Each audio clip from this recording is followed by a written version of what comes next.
around while they're swimming. The only reason why they have been known instances is because of any reflective or shiny material.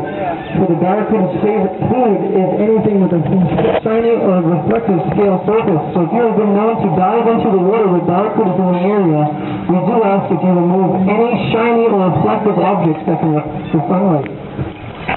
Now to move on to some of more of our predatory animals we have in the lagoon area. You can see some sharks we have here. We have some black male sharks. We have some blacktip sharks, Pacific blacktip, some Atlantic blacktip, and some of the larger sharks. We have the Caribbean reef. And as you saw earlier, the two lovely sharks parked on the rock there was the nurse shark. Yes, we have some also nurse sharks as well. And if you look around in the water, you see some black flat discs hovering around. These guys are called the southern stingrays. We have southern stingrays as well. We also have some gray snappers.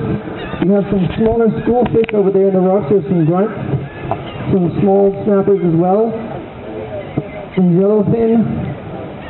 Going on down, we also have some more of our other predatory fish in nature. But just to let you know, coming down to the last of our feeding, as Krista's getting down to the bottom of our bucket, so let's just give a round of applause on behalf of Krista and myself, Bronson. Give us a round of applause, everybody. So if any of you have